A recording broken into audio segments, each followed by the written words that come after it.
All right, welcome back, folks. We're switching it up a bit today, obviously. I'll be your host today, Tyler, also known as Frencheii, and we have, I guess your normal host over yonder, Harold WizArD Bowman. Man, it feels, not only does it feel weird to be on this side, it feels like we're a mile apart right now. These desks have not moved for a very long time, and man, this distance feels like a mile and a half right now. Yeah, I have no clue because it feels the same to me. But I got too used to sitting over there for that's probably 3 months straight. But yeah, speaking of that, how does it feel to be on this side or that side of the interview? I don't know, man. You've been around. I've been running recordings similar to this, interviews, podcasts, whatever, for a few years now, and I've always been on that end of all of it. I personally don't find myself personally that super interesting. I don't do a lot. So kind of getting the experience of what it's like to be the guest on a show, not just the host, I think is very valuable and I think is very interesting, which is part of the reason why I asked you to do this to begin with. But I'm pretty excited. I can imagine we will have a good discussion here from a different perspective. Yeah, it's not fun being on that side, is it? I think it's fun. I enjoy makes it. One of us, dude. I think every interview, every time I've sat behind the screen, like post-game interview. Well, Dave and I, Dave Palmer and I, the Rainbow Captain, really enjoy talking. We're both our job titles are like written in invisible ink is like professional yapper. So like that's wild. We both kind of I can see how you're a yapper. I think I actually just called you a yapper the other day. You probably did. I'm trying to think. Oh, you did, yeah. It was like an assignment. Oh no, it was an email. It was an email, yeah. Yeah, it was an email, and it was like 14 paragraphs long. I know. I was getting interrogated. I felt bad because I was like, my first reaction and my first message back was like, bro, was a yapper. Bro just yaps and that's it. No substance. All right, so let's hop right into it. When you came as a freshman, what did you think that your 4 years would look like here as a student? As a student? Yeah. I mean, man, when I was in high school, I knew I wanted to do esports, but that was, obviously when you go to college, you're still thinking, I'm here to get a degree, right? So for me, I obviously looked mostly for a school for esports, but at the same time, I still wanted to get like a good degree and all that. And expectations I had coming into here, well, Dave, our director, Dave, not Shapiro. Yeah, Dave Shapiro had told me to do Digicom. Because it was it just tied in with esports, and I think you can attest to that as a DCOM major yourself. Yeah. And I wasn't really sure where I wanted to go. Degree-wise, I had a lot of different thoughts. I wanted to do statistics. That was a big thing for me in high school, especially as a COD coach. I was working with numbers all the time because I enjoyed it, not because I had to. And, I was either doing that, then there's time where I was like, I kind of want to do business. Business would be fun. It feels like it fits me, whatever. Mm-hmm. And I just kind of got roped. Feels like I kind of got roped into DCOM more so than decided to do it. Yeah, it almost feels like when you're in esports, you kind of don't have a choice. I know. Even like the kids that come in as non-DCOM majors, half of them end up switching. Like AJ switched into DCOM. I switched. Yeah, you switched. Andrew switched. Matt switched too. He was comp sci, right? Yeah. I'm trying to think. I feel like probably 40% of esports, if not more, is DCOM. Yeah, and that's honestly, I think, an understatement. I'm confident it's probably over 60%. Yeah. It's insane how many of us do DCOM. But like class-wise, I actually had a really good meeting the summer before I got here with Dr. Pettis, who is on sabbatical, who's been on sabbatical this year. So as my advisor, it's been a bit weird. I've just been going to Dr. Ritchie, but she laid everything out for me really well. I can't thank her enough for setting me up academically. I can't thank her enough for setting me up as well as she did. I understand systems very well, and I had been looking at that 4-year calendar that's on the LVC page for a decent time before, but her really explaining everything to me and saying like, oh, DCOM's front-loaded, so you're going to take a lot more classes in freshman, sophomore year in your major, then you're going to go into your concentration junior, senior year, you're going to do your connective, you're going to do your integrative then, and she broke it down for me very, very well, was super nice about it. Yep. And this was still during COVID, so she was actually at home. She wasn't even in her office at the time of that call. I don't know why. I very distinctly remember that call pretty well because she was in like her backyard, and it was a really nice area wherever she lives. I don't know, but that's a bit of a side thing. But it was very reassuring, definitely, to have an advisor that was willing to talk to me even when I wasn't even technically a student yet. I was enrolled, I think, but I wasn't like a student. So it felt very welcoming. And it was really nice to get to have that experience. And it definitely set me up very well here. And I mean, I've had a great time, even in my classes. As much as we all complain about classes, we all do. Yeah. And sorry, I didn't mean to cut No, you. you're good. And especially the advisor, like, because I was comp side before, and Yeah. the advisor I spoke to, it's definitely their job to kind of like hook you in and want to come to LVC. Absolutely. So you could say that about your experience, but at the same time, like, Dr. Pez is just like She's a good amazingly person. nice, genuine human being. She is an awesome person. Yeah. Like I feel bad for the amount of classes I skipped. Like I'll be very open. We both skipped entire semesters almost of her class. Hey. But Watch your mouth. No, I'm not, because it's true. And you know, I do feel bad about that. But like at the same time, I mean, I respect her. I respect the hell out of, I mean, all of our professors. Like even if I disagree with whoever at times, it's out of like genuine care and wanting for both sides to grow more. And there's room for our professors to grow. There's room for us to grow, obviously. I mean, we're still in college. I mean, we're graduating soon, but like we're still in college. So yeah. And did you see her inquiry night? Huh? Did you see her at inquiry? I did. Yes.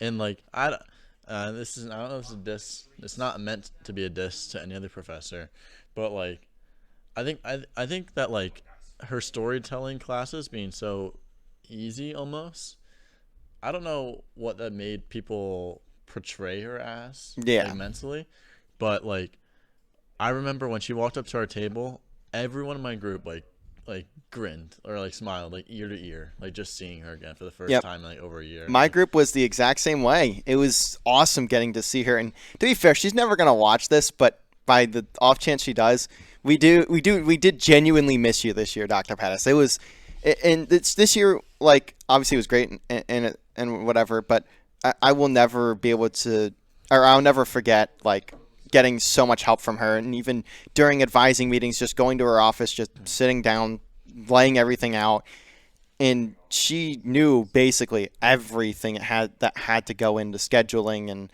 access LVC. And I think that's why, like, I ended up becoming, maybe this is something that comes up later too, I ended up becoming a pseudo advisor basically for a lot of our players. Like there were a ton of players that have come to me for their scheduling, like, can you help me schedule? And I'm like, you didn't go to your advisor? And they're like, I did, but it didn't really help. So then they asked me, and I think what I got from Dr. Pettis was very, very helpful in being able to do that for our players. Yeah, I get that. I think that this I'm going to ask you another question. It's very similar to the previous one I just asked you. Like when you came as a freshman, what did you think your 4 years would look like, but not as a student, as on the other side, esports member of the program? So I had been sold on this program as a Call of Duty coach. I mean, that roster was incredible. I'd been watching them in modern freshman year, you mean? Yeah. Okay. This is like as I was getting ready to come into high school. So the story, I'll just go to the full story, which this could also be something that we brought up later. But I was required to do a job shadow in high school to graduate. So one of my not advisor, counselors at Halifax was looking around. She knew I was really interested in esports, and she's like, "Hey, I found this program down at Leaven Valley College, and their director is like this guy." Because I had actually reached out to the Harrisburg University director. Oh, man. Two things with that: one, he never responded. Two, he lives in Los Angeles. So, or lived. It's a different guy now. It's a different person now that's running their program. But the guy probably didn't even look at my email. Probably said, "Who is this?" You know, from middle of nowhere, no name attached to it, just a kid. Like, get out of my email, whatever. I mean, maybe that's wrong, but that's how I see it. And so I emailed Dave. He emailed me back in like an hour, not even. I don't have the email anymore, but it was really cool to see. And he was like, "Oh yeah, come in, Job Shadow. I would love to have you. Whatever." I came in, first person I meet outside of Dave.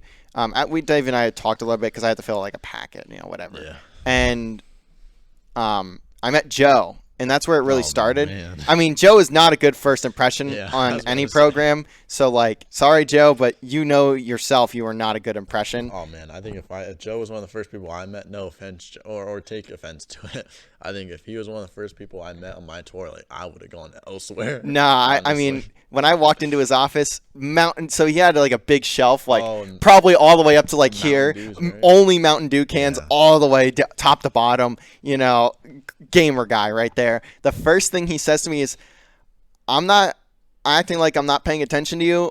I'm just playing RuneScape. I'm going to be playing RuneScape while we talk. So that was crazy. Yeah. But he's the COD coach. He showed me down here. This is before this room was built, so it was only that room still. Walk in, the whiteboard is just covered in whatever the characters are called in League of Legends, champions, heroes, legends, whatever they're called. Yeah. Just top to bottom, all over the board. Like, oh, we need to ban this one. These guys use this, like, crazy stuff. I have so much respect for League of Legends players. But, like, that's where I met everyone in the program. I watched an Overwatch practice. I actually met Jordan. I went to lunch with Jordan. First person I really talked to it here. I went to lunch with Jordan, and it was a really good experience. So I came in. My thoughts as a freshman was I'm the COD coach alongside Joe. I'm not going to be playing. Oh, so you knew you didn't want to play?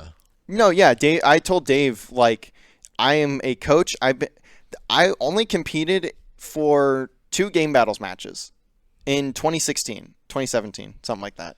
And I already knew, like, no, I'm coaching. I can't I can't compete with these guys, right? This is no disrespect to you. I just thought that, like, you knew, or that you didn't make tryouts or something like that. No. And that's why you were coaching. Even if I had tried out, I would have been the most useless player on that roster. So there was no sense in me playing. And I knew that coming in. So I had the knowledge that they did. I just didn't have not even a third, not even a 15th of the skill. Especially the team when I came in was Tenacious, Dunder, Twizzy, and Brian. Joker, because his name used to be Nuts, and the league made him change it. So because it was Nuts. Because it was NUTZ. Yeah, they made him. They said you might have to change that. What league was that? I don't remember. I think it was either CCL or NACE, and I think it was NACE. But he had to change his name to Joker. But that was that was my intention coming in, and I thought I was just coaching for the next 4 years.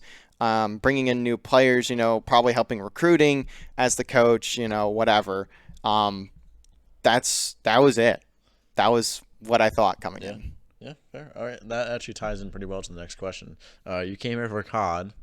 What happened? Because now you're, like you said, you're kind of like a player advisor / and then primarily do casting and social media. So like, what happened? Talk about your transition. So what happened is, this is gonna sound so weird when I initially say it. Then I'll explain it. You is what happened. That's weird, man. Yeah, and I know you're going to say that's weird. Don't say that again. But the reason I ended up getting to where I'm at now is my freshman year, I started streaming our matches initially.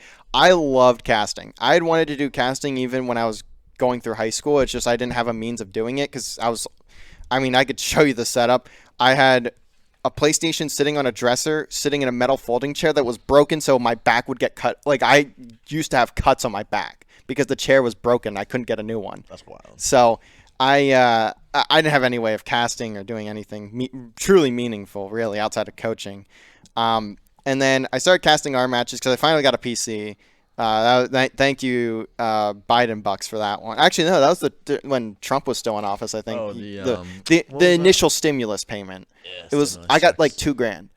I don't know. Jeez, man. Everyone else got like $8,000, and they were like, you were poor, so I guess you get extra, and they handed me a $2,000 check. What did I do? I bought my first PC. I remember that. I remember you building it, I think. Well, that wasn't the one I built. That was the pre-built. I actually got a pre-built first, and then I do remember you building one. then freshman spring is when I built it up, because freshman fall is when I got the pre-built, and then I went from there. But I started streaming our matches, and then I started casting like down here. What was the date? It was like September 20-something, 2021, I think was when. Sophomore year.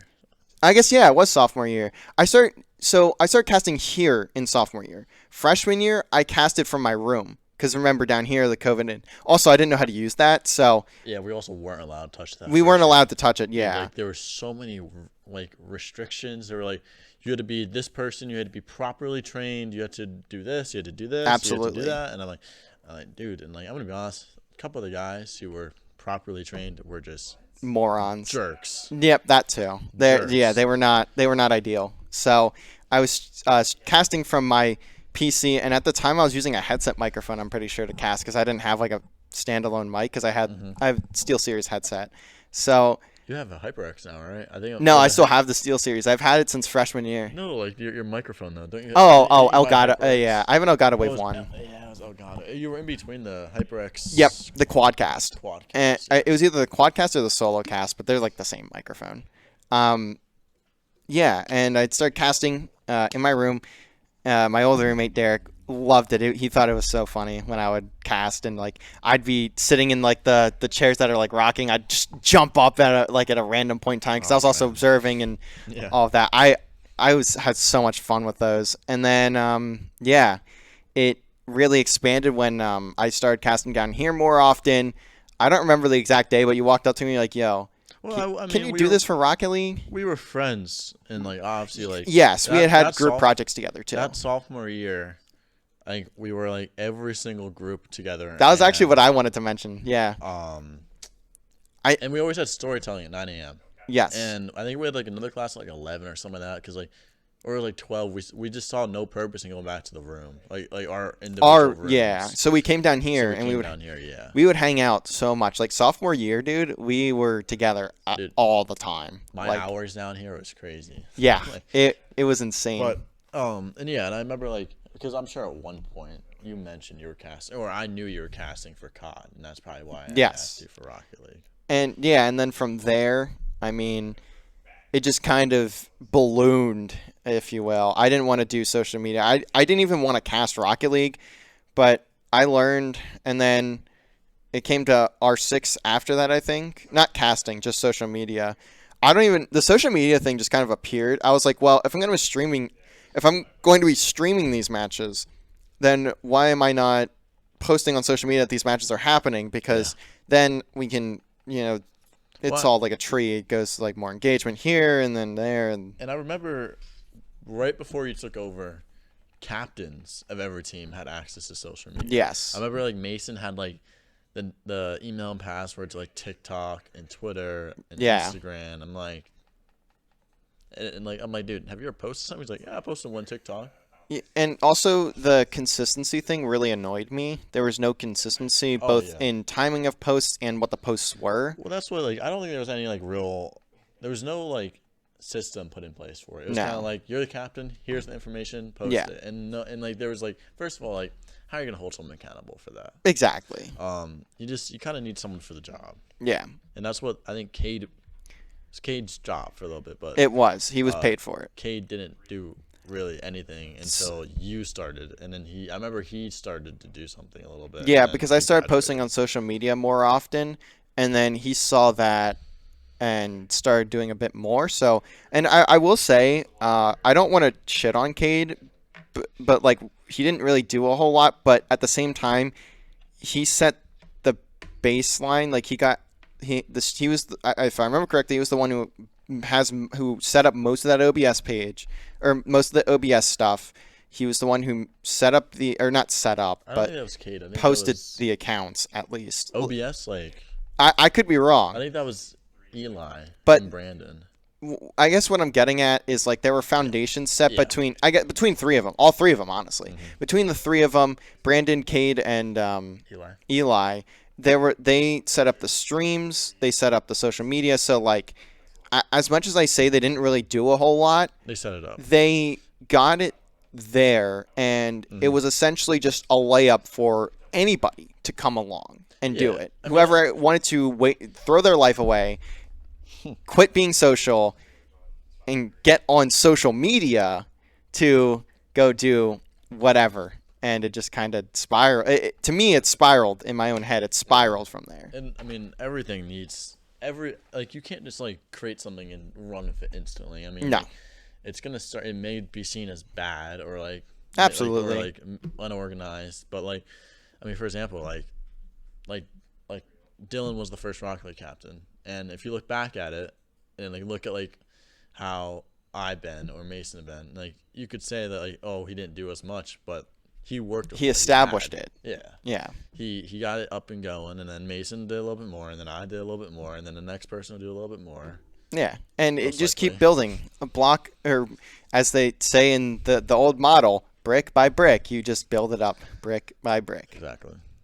I guess like while we're still talking about you streaming casting, do you have any regrets switching from doing basically everything COD to now doing or I guess before this year, let's say like last year for example, do you have any regrets from doing everything COD to doing like all other esports like Val, R6, Rocket? So, do I regret anything in the switch, or Yes. Like, okay? do you regret like leaving? Because I know you didn't leave COD, but you left being 100% on COD. So, I don't. That's a tough question. I don't. Yep, I'm glad I got one. Yeah.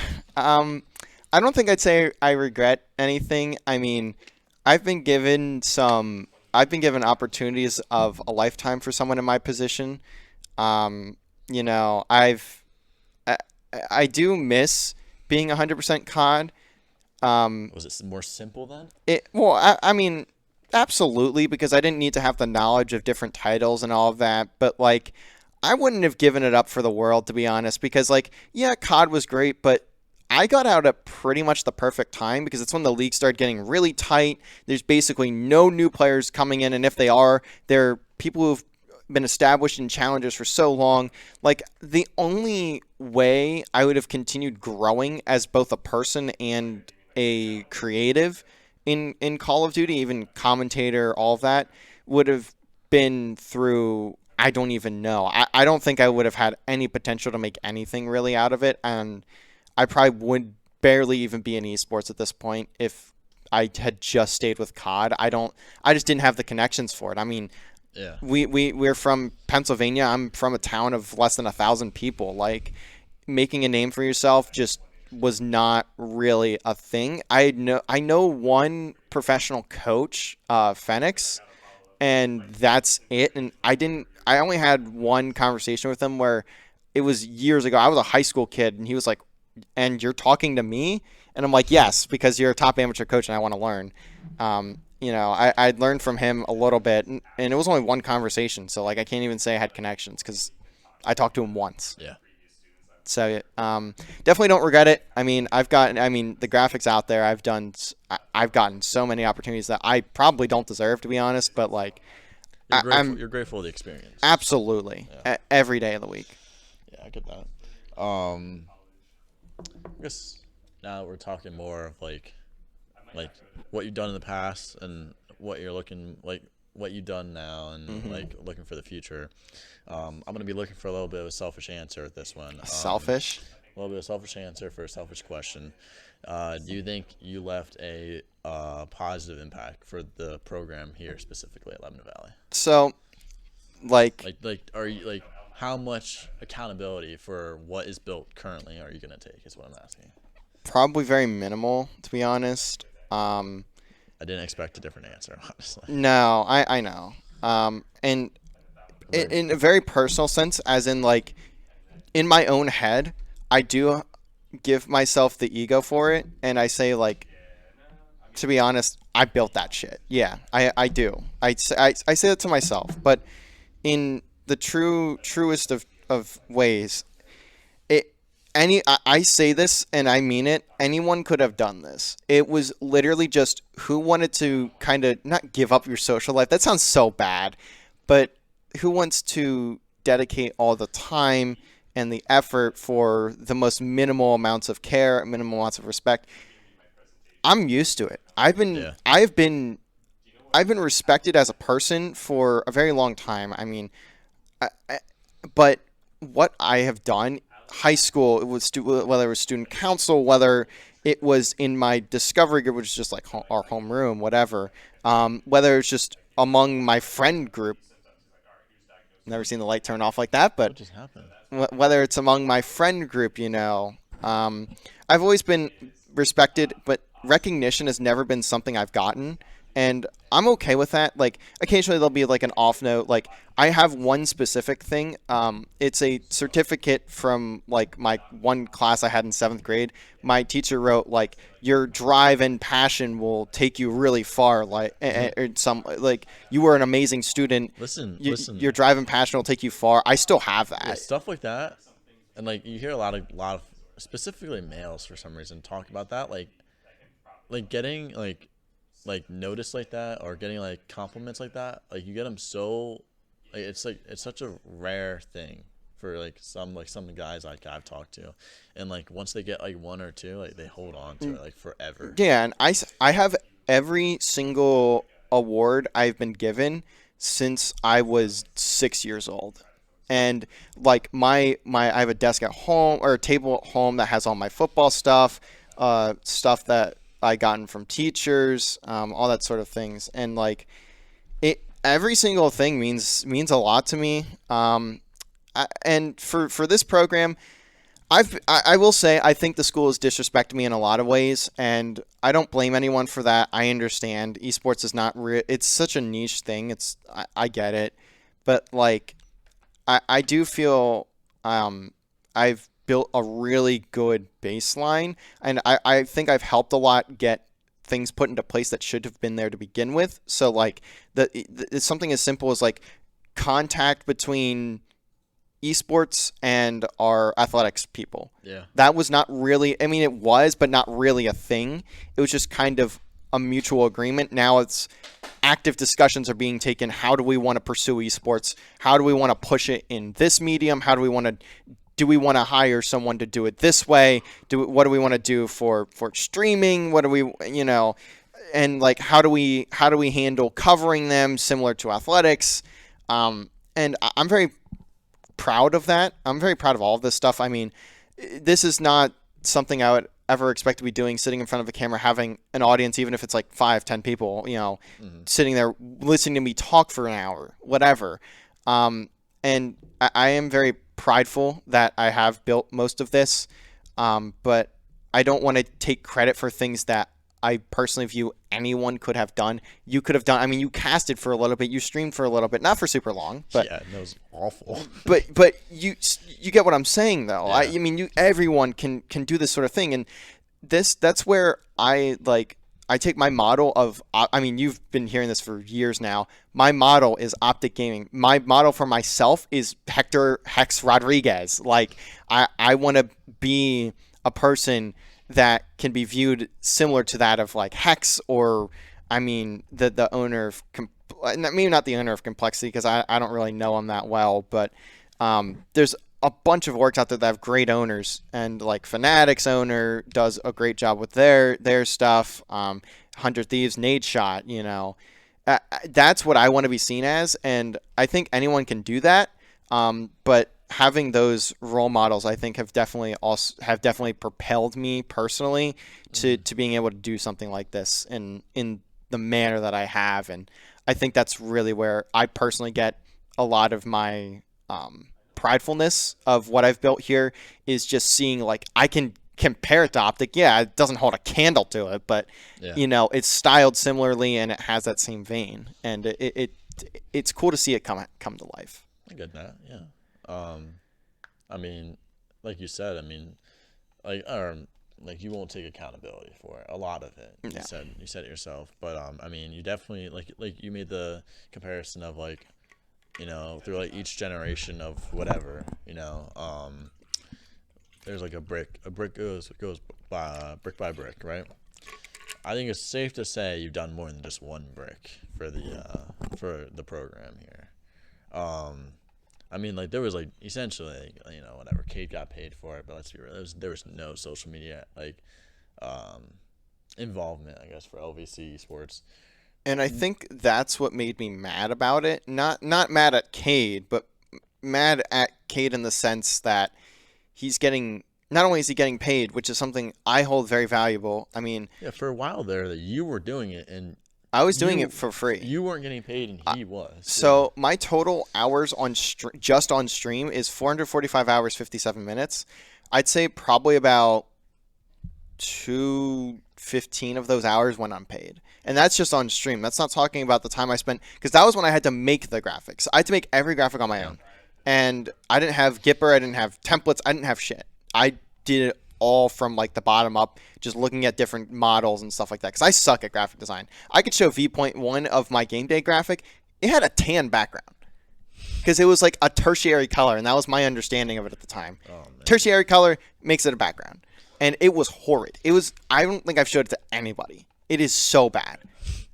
But stuff like that, it made me mad, and I think, I don't know, when I get passionate about something, I not only talk about it endlessly for 14 weeks and, just continually don't shut up about it, but like I just force myself to do it until I physically am incapable of doing things anymore. And it's very unhealthy. Mentally, I don't think I've put myself in a good spot. I genuinely think I have disintegrated my mental health in a really like significantly bad way, but I have been able to build something that I'm very proud of at the same time. Correct. But what's his name? Southern Miss Butters? Butter? It's not Butters. What's his name? Butters. This is such a goofy name. What's the guy who said that he was concerned about Toast? Their director. Oh, listen, Butters works too. All right. You put butter on the toast. You know what? I did tell you I'm buttering up Mr. Toast. So I think when I went down there, wait. Anyways, he said like whatever. He's like, you do all that? Like he was like concerned. Like dude, you okay? Like you do a lot, but hopefully like if you do land at Southern Miss, which is like that's gonna be a later question, you get a lot more. What's the word I'm looking for? Well, first of all, you get help. Yeah, I would be managing you won't have to handle everything on your own. Yeah. And that would give you a bit of relief there. And yeah. Hopefully, rebuild a bit of your mental. I would hope, but that's a very long process. Take care of your mental health, people too. Yeah, very please. Important. There's a reason I wear these shirts. Now, this isn't one of them, but the Better Days Ahead shirts that I always have on. Shout out to Zinni. Those very important stuff. Please take care of yourself. Yeah. And I guess we'll hop right into the next question then. What are your plans for the future? For the future, I mean, it's uncertain and somewhat certain at the same time. So I first and foremost, I probably should figure out what I want to do for the summer, because I'm planning on I've been applying to remote things for specifically the summer, and just really random things, like mostly remote work. I do freelance on the side, so I'm debating on what I want to do, if I want to do freelance over the summer or not for commentary and production. But the main thing is going to be figuring out what I'm doing post-grad, obviously, like the bigger picture. Mm-hmm. So, I mean, I've talked with a lot of people about it. There's a position open at Southern Mississippi for esports. There's two positions, but the one I'm applying for is esports operations manager. That is a graduate assistant position. It's full tuition waiver, $1,300 a month stipend. So obviously a very good deal. I was down there on their campus, which crazy, still unbelievable to think about that I was even down there. Mississippi. Yeah. I was down there for the Southern Miss Spartan Invitational, where I ran the production and was basically the primary on-screen talent. There were only 2 matches across Friday, Saturday that I didn't cast, and there was no Sunday. There was no Sunday because I left Sunday and got back Monday. I casted every single match minus like 2, and I also introduced the teams before every single series. It was a great time, really good people down there. So I would love to be considered for that position. Um, I haven't submitted my master's application yet, but I would be looking at sports management. I mean, it fits with not only the job, but fits with what I've been doing here. So that's something. There's a few other schools that I've been in talks with. Northwood is one. I'm a bit iffy on it right now. I'm not 100% sure what I want to do with that. Northwood maybe like if you do end up going there and they watch this, I apologize, but I feel like from my point of view and what I've seen of their Rocket League team and everything, more on the Rocket League side, it seems like it's more of a sinking ship. Yeah, I don't know. I mean, I'd be working with their COD team, which has 3 players that could be pulled up to the Pro League at any moment. So wouldn't it be like overall for the esports program? I would still be able to do freelance, or not freelance, but like commentary and stuff for other teams. But I was told for me specifically, I'd be basically only working with COD, and it wouldn't even be necessarily as a coach, but I could help them coaching. But like at the same time, I would go straight from not coaching COD for 3 years that we really haven't had a proper team here. Yeah. And be thrown into like a top amateur squad that could compete in challengers. So like that scares me a little bit. Would you rather do that than like be more of a manager of all esports? I find myself in a place where I loved the management side of things here. I loved getting to talk with different teams, talk about different games. I've been a gamer my whole life. I mean, I started all the way back on the PlayStation 2 with SOCOM, watching my brothers play it. I mean, I've always been a guy that watches games. I find myself like I will go in my room, I will start playing a game, I'll put a stream on, and then I'm like, I don't even want to play the game anymore. I want to watch this guy play. It feels like I'm a kid again, watching my older brother play, like Formal specifically. If you don't know who Formal is, he's the greatest FPS player of all time. Has multiple world championships in COD and Halo. He is one person I always just go to. I turn his stream on, and I'm like, it feels like I'm watching one of my older brothers play Halo right now, and that I've always found myself on the management side of things, and I did that in student council as well. It's in my Twitter bio. I was student council president at Halifax for the 2019-2020 school year, which was a shortened year in March because of COVID. I found management is, I think, my thing, I guess. Just being in a role where I can oversee a lot of things and kind of organize different pieces while still being able to have that interaction with not only one group of guys or group of players, group of people, but an entire set of groups of people. I love that for whatever reason. Let's be real. I mean, you essentially unofficially managed esports like on site here. Yeah, you could definitely say that. Especially the more the public side of it. I've been streams and whatnot. Yeah, and I've been saying to Dave, to a little bit of his chagrin, I hate saying that word. Homer or Shapiro? Shapiro. Okay. That I'm like the day-to-day guy, which is partially a lie, but it's partially not, because I used to sit down here for 10 plus hours a day. Yeah. It was like, when I say I gave up a lot of things in my life, I gave up a lot of things in my life to pursue this. And I'm not saying it's a bad thing, but I got to a point where this was what I was doing. It was esports, and that was it. Yeah, and like, I mean, for sure. I mean, even though we like respected you so much for doing all this stuff, like the Rocket League team, like this year, the Rocket League team last year, yeah. We've say like for Friday night we'd have like a game like 10 p.m. or something like that, something ridiculous, and then like we'd be like, all right, like we're done. So the weekend's starting now. Like we're like, here, let's get out of here. Like let's like I don't know, let's go hang out or something like that. Yeah. The amount of times I said no. And then like we would be like halfway out the door, and then you'd be like, I'm gonna stick around here, and you stay here for like 2 hours. Yeah, I would stay here for like a few hours, either do work, which in decom wasn't a lot. It was mainly just busy work. Writing a report for Vince for the athletics website, making a graphic for this, or doing stats here, doing finding something to improve the stream there. I I I don't want to say I threw away a lot of my life for this, but and I feel really bad about it. I cut off. I didn't like officially tell them like, yo, I ain't talking to you no more.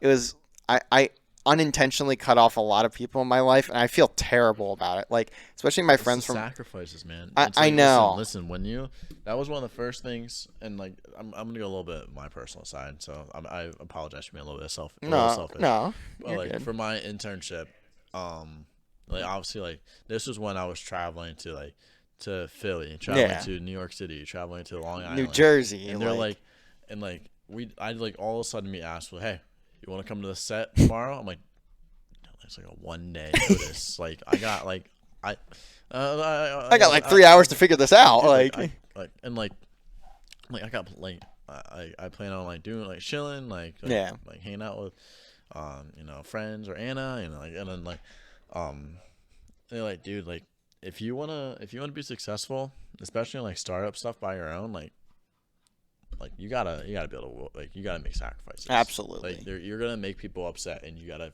accept the fact that you're gonna make people upset. And like when I heard that, I was like, dang, man, I don't know if I'm right for this field. It definitely extracts a heavy toll. Like especially like mentally when you realize like you're starting to cut people off. Like you're like, I have to do this, I have to do this, I have to do this, but like you're like, dude, like I can't hang out with them then. I can't hang out with them like this time. Like you definitely have to cut people off, and it's definitely rough about like having to do stuff on your own. This is a really. I feel like you're probably gonna be surprised I even bring this up, but when I was with my ex-girlfriend, which was not a great time for either of us, to be fair. I'm not going to say I did everything wrong, because I didn't, but at the same time, I was not perfect. There were a lot of times where I would be asked to do something, and I'd be like, no, I got to coach the team tonight. Or like asked to hang out, and I'm like, sorry, like the boys have a scrim right now, or like they have a match. I'm streaming a match. Like that's just not happening. And there's a lot of, and again, like I said, it was neither of us were, to be fair, neither of us were for each other to begin with. But I did throw away a lot of things I shouldn't have for this to make this. So that's the thing, man. Like and you got to make sacrifices. Absolutely. And especially if you're in a relationship, you got to like, if you're going to make it last, like each other, you got to work with each other, and like, you got to understand that like things are going to happen. You're not going to be available all the time. Yeah. Things are going to come up. You have to be able to like attend to last second.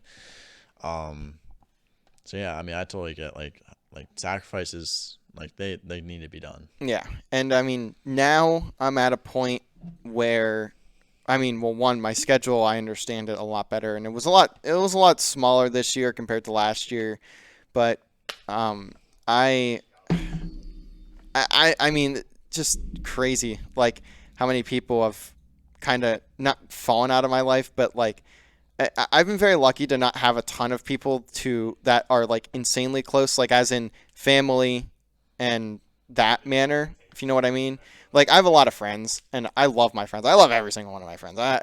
Regardless of how I can come off sometimes, I absolutely adore all my friends. They're amazing people. I love every single one of them. But family-wise, I haven't had the most to care about, and I think that's been a good thing in a way. It's not as drastic as, like, the Jeanette McCurdy, like, my mother died and I'm happy, but, like, at the same time, it's given me more time and opportunities to go do something that I can build, especially because, like, for me, it's always been about making my mom's life better. It's never really been making my life better. I don't give much of a shit about that, which sounds horrid. That sounds horrible for my mental health. That's probably why it's where it is right now. But it's always been making my mom be able to, getting to a point where I can pay for literally, I just tell my mom, stop worrying about anything. Stop worrying about everything.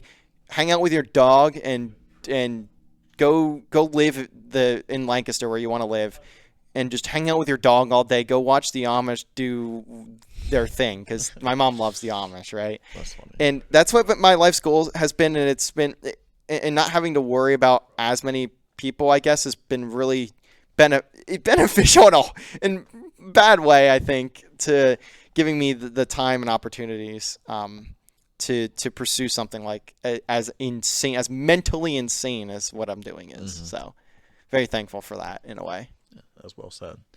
Well, I was going to tie into pretty well with, I was going to ask you if you wanted to give out any shout outs or any final statements.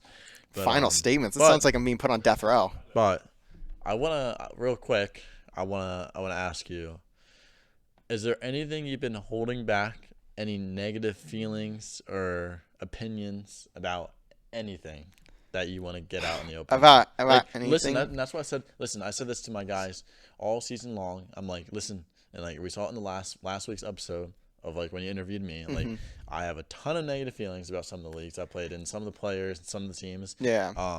And I said to the guys, I was like, listen, I'm not going to say it in the beginning of the season or in the middle of the season because I don't want to ruin your guys' season. I don't want to get us absolutely. But watch me at the very end of the season. I'll have a breakdown. I'll speak my piece, and then fortunately this happened, and I couldn't say it in the very last game or anything like that, or in the league. But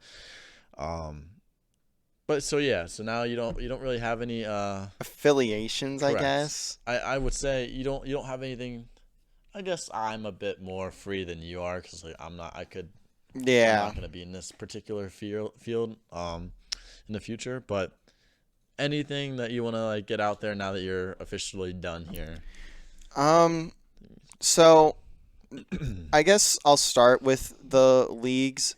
There's actually a word I don't want to blurt out. Good report put out by Voice. They are a somewhat smaller group, but they are a collective essentially of like researchers and directors of different programs, like the athletics directors of different like major schools in both esports and collegiate as a whole. Those were they gave their recommendations for eligibility rules. Phenomenal report. If you go onto my Twitter as of this uploading, you're going to see a lot of reposts and likes, but I did quote tweet it, so it'll be a bit more obvious. Was that just the other day? It was like yesterday. I saw that. It was only like 20 pages. And it felt crazy to be able to read it because I was like, it was written in the exact style of all of our like usability reports and stuff, which is really interesting. And I'm like, whoa. Listen, I feel weird that I can kind of understand this now. Listen, funny enough, you want to know something real quick? I opened that link. I was like, oh, this may be interesting. And I started scrolling. Like, that's a whole lot of yapping. No, I knew you would. Yeah. I didn't even read all of it. I read the recommendations. I understand the methodology. When I read what their goal was, I knew what their methodology was. It was not hard. So I just went straight to results. Really good results. Really, really good findings. Really good results. I'll give it that. Or recommendations. So I don't know if I have anything overtly negative. I would say mainly for anything negative you want to say, that is. Well, no, I genuinely just don't have a lot negative as a whole. There's a couple specific programs I personally think are not ran in, I don't want to say ran in an unethical way, but ran in a way that's kind of to the detriment, and it makes esports at the collegiate level look kind of bad. And this is real quick. This is what I want to cut in on real quick. You want me to list a specific school? No. I want to remind you to refrain from doing that. Since this is kind of your field in the future. Yeah. Don't burn bridges before you get there. No, I'm not, and I'm not saying it in a bad way. There are some programs I see a lot of potential in. Western is one of those. They are. Oh yeah, I heard. I saw they gave you some. Yes, and I'm very thankful of that. That tweet is bookmarked for me. Yeah, there was like some nice comments about you. They called me a national treasure, which, coming from Canadians, I really appreciate that. Oh, they're Canadians. Which I wouldn't expect that from calling me an American treasure is a bit. I think that's a bit obtuse. I think it's a bit far, but I really appreciate it. Western's been really nice to us. And their Rainbow team plays super weird, but like that's besides the point. Didn't VWU, team? huh? Didn't they just beat Yes, yes. VWU is forever and always an amazing program. Virginia Wesleyan. They deserve so much support from their school that they do get to an extent. It is very tough for a school like them because their school's kind of Wesleyan school? yeah. Wesleyan schools are pretty tough. Yeah, that's what I'm saying. So, like, I respect everything that they do. Their staff are unbelievable. Very awesome people. Yeah. Not Not to mention, like they all have like bigger roles. Like for example, Not a Duck essentially ran the whole thing, but he was also the coach of the team. yeah, and he was So, just, he I was got to like- go he was- coach and my he's- guys real quick. Yeah, he was helping some management stuff, and he'd be like, I gotta go and just take off running on stage. Yeah. His team was playing. I love them and their staff. Awesome people. I mean, there's other schools too. I'm trying to think of like all the schools we've played because like so my brain when I think of the different schools we've played, it goes straight to the logo library where there's like 300 different logos, and like my brain forgets to process all of them. But like, Think of any notable schools. What about Hood? well, they haven't had a program for like a year and a half. So like, All right, well, that's your opinion on it. What about Howard? well, it's not even an opinion. That's just a genuine fact. They literally did not have a program this year. Really? Yeah. I thought I saw their Overwatch team compete. Oh wait, no, they did this year. It was last year that they took like a semester or something off, I think. Okay. But yeah, it's some crazy thing like that. But that's I don't know. That's a can of worms because like they had a lot of things go wrong and not much that they could really control. Yeah, wasn't their director that like. Yeah. Oh, Josh, UT Dallas, very promising. Josh is their new director. He directed Alvernia. Oh yeah. Josh is He's a cool guy. unbelievable. He's going to do some awesome things for that UT Dallas program. I had a conversation with him a few days ago about that. Very promising program. Mars Hill, my friend Jamie, former COD player at Concord, which I have a really weird connection with that school because their COD coach, when they won CCL, was a player I had coached. Oh really? Jordan. Azriel, I think was his gamer tag at the time. He just call him Jordan. He was their coach at the time. So I thought it was really weird seeing them win after a player I had coached was kind of coaching them in a similar way to me. Take a little bit of credit there. Not credit. I cannot credit because that team was just disgusting. If I remember correctly, it was like Crooked, Jamie, which his name's Megatron, or his gamer tag is Megatron. Two other guys I don't really remember. But really good team, and it was really cool. That connection was wild to see. But Mars Hill is where Megatron is now, the director. Very, very promising program. Their COD team is disgusting. Some really good players over there. CXP champions and stuff like that. Really cool. Speak on Juniata a little bit, because I know you had a little bit of affiliation with them. I was actually going to talk about that. So Juniata, I talked to Max. Max Pross, if you guys are familiar with him, he's now a graduate assistant at Winthrop, and he does. Yeah, he traveled to like the the CLOL finals in LA at the Riot Studio. He made the entire video for UST. He does freelance and he works for Winthrop. So, I had randomly seen a post from him. I don't even remember how. That Juniata was looking for a caster for one night for a Rocket League thing that they were doing at a local cafe.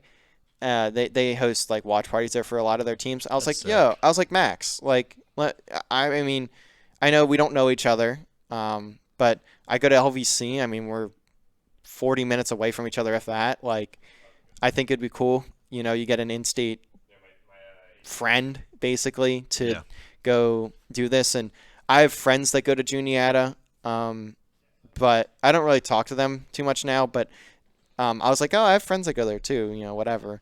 And he's like, yeah, you can go cast, and I'm like, what is your setup looking like? How do you want me to do this? And I was like, listen, I'll offer our setup because this one we got the overlay. The very expensive overlay. Yeah, the RLCS overlay. Better use that thing, man. Yeah, when we got that, and I was like, yo, don't even worry about it. I'll prod, I'll cast, I'll do it for free. I don't ask for money from my friends. But not even just that. Like, in order to get your name out there, you got to do a lot of free stuff. Yeah, and so I did that, and it was really cool. I mean, I saw pictures of the watch party. I mean, it wasn't a huge watch party. It's a small cafe, but I mean, just seeing people there and then being told after, like, yo, thank you so much, appreciate, like, getting all that gas from people that are very local. And I like the impact of local. I was that kid that always wanted to be in Fourth Down Magazine, which is literally only Central PA, and basically actually, I don't even think they do run anymore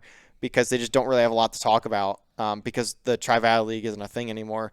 Upper Dolphin Sentinel, another thing. I just love local stuff, and that experience really got me to do that. And I was like, I'll help out some local people. I love doing that. That's how it's done. Yeah. Trying to make friends. I've done a lot of freelance outside of that too.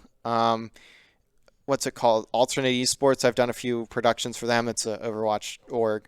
Done a couple broadcasts for them. I casted a COD event that had an APAC COD event. I was down here at like 1 a.m. casting a series with Chixa, who's an RL caster. She is incredible. She's very good. I remember hearing you talk about that. Yeah, and I still see Chixa does a lot of like RL stuff and all that. So like it was really cool getting to talk to someone who's like a higher up amateur caster. Yeah. She was pretty good too. She was learning. She told me she was learning from Spaceman. I would never get that connection, but it was really cool. I was like, really? Like, this is who I'm working with? I'm just some college kid sitting in a esports room in the middle of Annville, Pennsylvania, casting with this incredible commentator. She does really good work. Was she just exclusively for Rocket League, like CRL? She does CRL. She does CECC. I know she wasn't really in RLC. No, she doesn't. She doesn't do RLCS. Spaceman's not in RLCS anymore. No, I think she has done RLCS, but not like a ton, not actively, not right now either. But still really cool to get that experience. Unfortunately, I casted the only nonsense match at the tournament, so they just did random teams because like a team didn't show up or something, so they just threw a bunch of people together because they wanted me to cast. But it was really fun. I got paid like $200 for that, and I said, "Why are you paying me $200? I'm not worth $100." Why weren't you like invite me more? Like let's stay in contact. Well, because that was the only event they ran. It was like a chair company. They were actually going to send us each a chair, but I mean, to be fair, every caster was American, so I don't think that would have been expensive. Yeah, and they were not based in Australia, so like I understand. Yeah, I mean, it's unbelievable opportunities.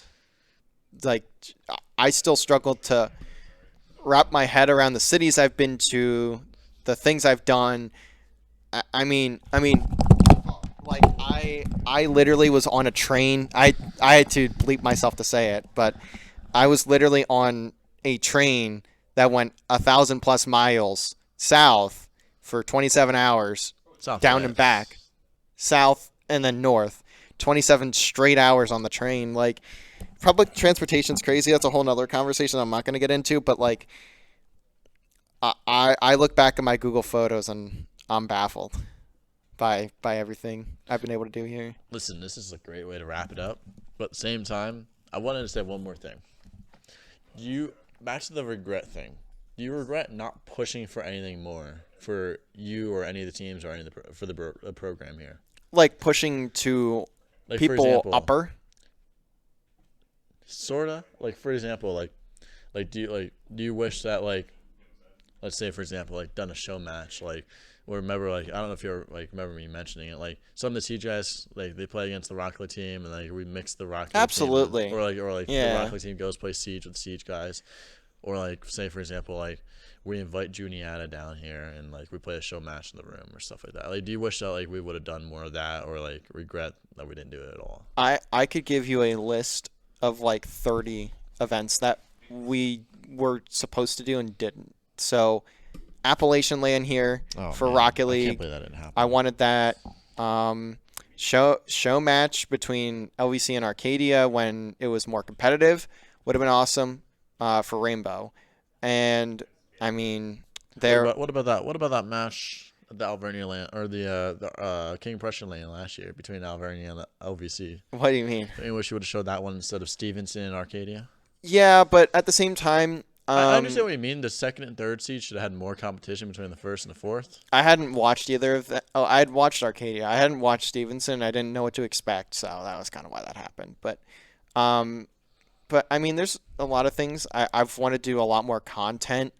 There's a lot of videos that I'm just not capable of producing that I tried to force myself to produce. That I have a lot. I've hours upon hours of footage that I've never used or never shown really because there were things I wanted to do that I'm just simply not qualified to do or capable of, which I'm fine with. Yeah, and speaking of that, I'm still working on that video, by the way. I know. And dude, it's taking me forever to go through the footage. Dude, I gave you way too much footage. Ridiculous amount of footage. I was recording way too much that weekend. And I had to go through, and I'm gonna have to re-record some of the matches. I have replays of. Yeah, it's gonna take a while. But there's also like. I hope you still have access to the YouTube after graduation, because there's no way I finish it within a week. No, yeah, I can make sure it gets put up. But there's also like that show match you were just talking. Not show match. The Southern Miss just did the like where the team switched games and played the different. Yeah,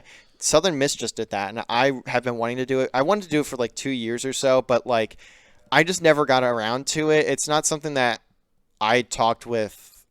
It'd be a cool thing to do people like, for about charity too. Yeah, I wish I could have done something a charity, which we did get offered to. I just, to be fair, a good bit of it is on me, but at the same time, our some of our players are very hard to reach and get consistent scheduling out of, and I don't know if I had the resources to coordinate something like that. And with the standard I would have wanted to host it at, I don't know if it would have been possible with just me as like. Yeah, you would for sure need help. Yeah. I forget what I'm gonna say now, but man, that sucks. But, yeah, I mean, like some of the players are for sure difficult to get a hold of. Like for example, like I'll say it. Like Sam's kind of tough to get a hold of every once in a while. He loves answering me. Dude is a busy man. Okay, so it's completely understandable. Something I've found interesting while I'm here, and this is calling all of you people, all of you players that are here at LVC, it's calling all of you out. Almost every single one of you is more receptive, or responds quicker, and is more receptive to me saying something than captains and other players, and I don't understand that. I am not above anyone. I'm on the same. Hell, I'm on a lower level because I'm not even your captain, and yet I have to say things a captain has repeated numerous times, and that's when you listen when I say it, which doesn't make sense. Yeah, I never understood that. Like Jordan and I, at least I'll call him out. You know, maybe he'll get upset about this, maybe he won't. But Key, for example, dude, like Jordan and I would call him and message him all day long, and the second you call him, he answers you. Yeah, I would be. I there's a couple times where I'd see it, and I'm like, well, I'm assuming they haven't reached him yet. Like, hit the phone, hit the Snapchat, or whatever the stupid sound is, and then it's like the first ring. He's like, "Hey, Harold, how you doing?" And I'm like, "Key, dude, like, one, why are you not responding to your teammates? Two, fill in." I don't get it because like, and I'm not there. Whenever I like ever asked him, I'm like, dude, like I'm not asking you to play. I'm just asking you to respond to Jordan. It's as simple as I'm not saying like you show up at 6 p.m. Tuesday night. Like I'm not saying that. Like I'm saying like, listen, man, Jordan's been trying to reach you. I don't know if you've been able to tell, but can you respond to him, please, so I can stop getting like caught in the middle of this? Yeah. Like, and he stopped responding to me after like 1 or 2 times. I'm like, well, sorry, Jordan. Like, I just like, and then like, and Jordan's like, it's all right. Harold has a connection with him. Yeah, which I respect. I'm very thankful that the players find me as someone on the level of like Elliot and Jordan. I really appreciate it. I'm not saying it's a bad thing, and that's kind of I don't know how I gain that respect, but you got to listen to your captains. Like I cannot be the like, and Elliot said it 100 times. I am not the person you go to for that sort of thing. Like I can help you pick your classes. I can tell you when your match is getting streamed. I can tell you when your match is because apparently you don't look at the schedule that I've pushed 1,000,000 times, but I can't be like I'm not your coach, and I never will be your coach unless you're on Call of Duty. So please just listen to your coaches and captains. It's all I can ask. Listen, man. I mean, maybe there was a little bit. I mean, I've had my fair share. I'm not a perfect captain. Never was No. at any point in my I wasn't reign. either. I mean, definitely wasn't the best. Ask Mason and Dylan that. They'll tell you that. Um, but I didn't understand it. You know, it's not like I like demanded the respect. No. Like as if like Yeah. I'm like above you. But like I never understood where like captains, dude, just like were like they struggled here. I'm not gonna lie. Getting responses from their players. I feel like. Yeah, I can tell you with Dave, that's been an issue on occasion. Sorry, guys. Especially Val. Va- Like I was- Val struggled. AJ struggled. he can't hear me. I was gonna say, I don't know about him specifically, but I know AJ struggled with some of his players. yeah, Robbie was the captain, and I'd imagine he had some issues, getting responses from players. Oh, I I know definitely, Robbie struggled. yeah. I mean, everyone did, and I don't understand it personally, but I mean, we're in college, so like, I understand. I feel you players gotta wanna be laid expect it with the back. territory after a while. Players want to be laid back. They don't want to be told like you'd show up this time, this day, every time, Yeah. or like every day of the week. Like I understand that, but like, and like I know like I especially started to realize that like late fall, mid, and I said that like last week during the recording that like I learned over time like not to push Sam too far. Yeah, And, yeah. I like that's definitely I think was like one of the like main things that like players like this wasn't their like they woke up and like while they ate breakfast thought esports all day long, like, you know what I mean, like it wasn't that big of a deal for them, and you know some players it was, some players it wasn't. And so I think when you set the standard to get that sort of like attention and respect from every player, then that's where problems came from. Yeah, absolutely. Hello, Nolan. Well, you kind of already gave out a fair bit of shout outs. I did. But if you want to give out any more shout outs, you know, maybe a little bit less esports oriented and more personal or whatever. I mean, yeah. Or final statements. Final statements again. It makes it sound like I'm being executed tomorrow morning, which I checked my calendar and I still have assignments due, so hopefully they get turned in before that. I don't know if someone's covering that for me or not, but definitely I'd say my mom, of course. I mean, growing up was not ideal, I think. When you're a 12-year-old kid and you're told you have to go down to your dad's house because it's his custody weekend and your dad hasn't really done a whole lot with you other than yard work for a few years, it sucks. But something I always said growing up, I didn't say it to my mom because it would have been horrible to say to my mom, was I'm glad I'm the one in this situation and not one of my friends. And that's something I always kind of respected my mom for dealing with something as not great as my parents' divorce was. But I think it helped me a lot grow. I think it helped not helped my mom, but my mom definitely changed a bit. She's everything you could ask for in a mother. I mean, I know I'm being very open about it. My mom makes like, if that. I mean, I wasn't making money until last year. So like I've learned basically firsthand from my mom, like, that we can't do this week because we need to be able to eat, or we have to hold off on this for a little bit until we can get this figured out. My mom has just been everything for me. I mean, I don't say it to her really, but I've learned damn near everything I know. She calls herself stupid. She, in the intelligence sense, yeah, her IQ is relatively low. She'll tell you that every day of the week, and I will too. I understand. But she is by no means a dumb person. She's it's hard for me to put into words, I think. That's what I'm getting to, man. It's been I can't ask for anything more out of her, and all I hope I can do is hope that one day I can take care of my mom as much as she's taken care of me over the past 22 years and 3 months or whatever. It was 3 or 4 months since January. So Yeah. very, I can't say enough about my mom. My brothers, similar. It was really weird. So I didn't grow up with my brothers fully. My 2 brothers didn't get a choice of who they lived with. I did. My other brothers did not. And that's a whole nother can of worms to talk about a different day in like a divorce court or something, or like therapy.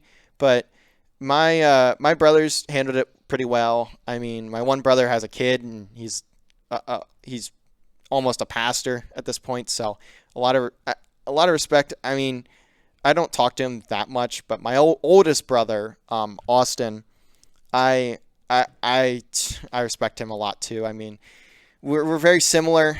We act very similarly. The only difference really, other than height, because he's like half a foot taller than me, is like he's a bit less social than I am. But he's definitely been very helpful, especially the past couple of years. I've gotten a lot closer to him. His wife is an incredible person too, Taylor. I respect the hell out of both of them. I mean, they've been my ride for my longer distance trips. Wouldn't have been able to get to the train station in Philly if it wasn't for them. Oh, yeah. I could not bring my mom to drive to Philly, never. Dude, driving to Philly is stressful. They've driven me to Philly like 3 times. King of Prussia, then the Philly train station, and there's another Philly trip I went on with my friend Nick. I think that they dropped me off. Also, Nick. Oh my God, man. Nick Schaefer, friend from high school, played football growing up with him. My mom was very close with his mom. I grew up with Nick my whole life. He is the one who got me into esports. 8th grade, Mr. Stuck's class, social studies, 8th grade. He turns behind me in a day in 6th grade and says, or 8th grade, and says, "Hey, there's a Call of Duty event. You want to watch it?" Sure, why not? I'm not doing anything this weekend. We don't have football, so I mean, why not? Optic One ESWC 2016, and ever since then, man, it's spiraled. Well, that too, but it's spiraled, and that's why my second favorite team is Splice, because they got second, and I really Oh man, I remember you talking about Splice so much. Yep, I still run the Splice decal in Rocket League. Oh, so Nick Schaefer, definitely, and my extended family in Caden Funk.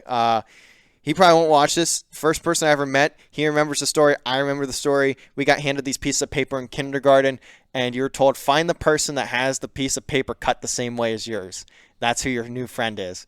First thing we did in kindergarten, Mrs. Underkoffler. We walked up. Hey, you got the same paper I do. When we've been friends, I've gone on trips with him. I've stayed at his house for full weeks at a time. I mean, him and I were brothers, basically. I mean, his family calls me family. I call them family. His sister was the younger sibling I never had growing up. Kyla, very great woman. I mean, she's grown up to be incredible in her own right. I haven't talked to her in a couple years, but Caden, so much respect for him. He's a great guy. The best brother I didn't have. Not that I didn't have brothers, but the brother that was not part of my family, the brother from another mother, if you will. For me, his parents too. I love his parents so much. I mean, Mr. and Mrs. Funk are best parents I know, to be honest. I mean, outside of my own mother. They've given everything to their kids, and it's been great to see. I mean, I have so many people I could shout out. London, Hunter and Jesse.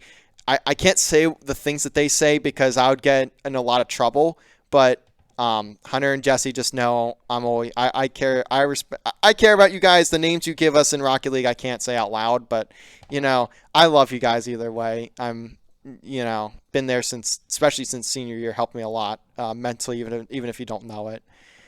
And I guess finally, everyone that's watched this stupid content that I've put out. I mean, my players, of course, this is esports related, obviously, but my players have given me a job. They've given me a place to be. They've taken everything I've thrown at them with open arms and don't question it a lot of the time, and if they do, it's in a joking way.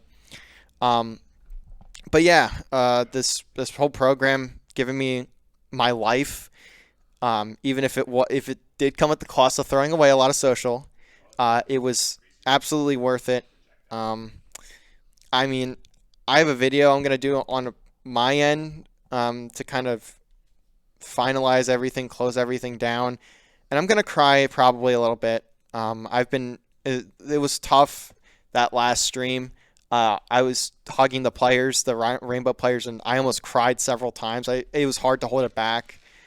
But everyone who's just given me an opportunity to be me, I guess. This it's hard to let things go that you love, and not that I'm obviously going away from esports, because I'm not. But this is kind of not where it all began, but where it became a thing. It became sustainable. My stupidity was embraced with open arms in every sense of the word, and it's given me my world. I don't care if this has 2 views. This could have 1 million views. I don't give a shit.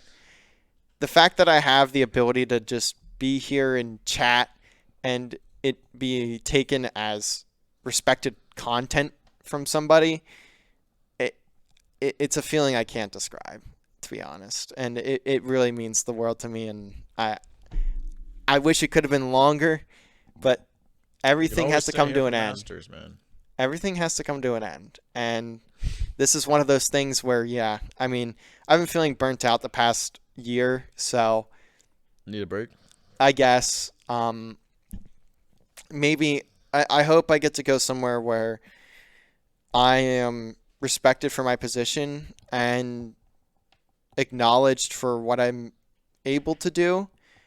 Not that I didn't get that here, but I feel my value was not really taken cared for, I guess, by people way above me, and I can't do anything about that. But I do hope in the future I do get to find somewhere where it's a bit more valued what I've brought to whatever I do in the future. Well said. But thank you for coming and doing this. I know this probably wasn't the easiest thing for you. I mean, I came up with the questions in about 3 minutes. I'm not gonna lie to you. It looks like you have ChatGPT pulled up this entire time. Discord. I know it's not ChatGPT. It just looks like it from here because I don't know. It looks like the layout. I believed it. I believed you were not gonna. If you had ChatGPT, I would have been like, I wouldn't have been impressed. I contemplated it, but I was like, what am I gonna put in the prompt? Like, interviewee, interviews, yeah. Like, that's why I struggle with ChatGPT, because I don't know what to tell it. I don't use it to be honest. I don't either. I just don't know what to tell it. Yeah, I'm like one of the few people that I know that don't really use it. Yeah, like, same for me. AIs. I find it easier to just type my thoughts, like give it a day. Yeah, like I think it's, I don't understand why people put themselves through looking up an essay or having an AI write an essay, and then like read through all of it and make it seem human. Like, that's just so much harder, in my opinion. Yeah, you're doing way more work. Yeah, I just don't get it. I don't know why people do that. But all right, well, if that's it, that'll be all then. You got an outro? A little bit. I mean, that's about it. That's all, folks. I say that's all. That my outro is. That's all we got for today, folks. Thank you, Harold, for having me interview, and of course for being an interviewee for once. I know. I've been forcing you guys through so many interviews, and this is like the one time where I'm not. Yeah. But yeah, then that's all. Follow us on social media at LVC_esports on Twitter and Instagram. Subscribe to us here on YouTube. Follow us on Twitch, twitch.tv/lavie college. Go follow over there. I'm sure something will get done with the channel. Don't worry about it, but we'll figure it out. But yeah, thank you guys all for watching, and we'll toss it over to you to. That's all, folks. Us out of this one. I'm just gonna say thank you to those at home for watching, and have a good night. Peace out, everybody.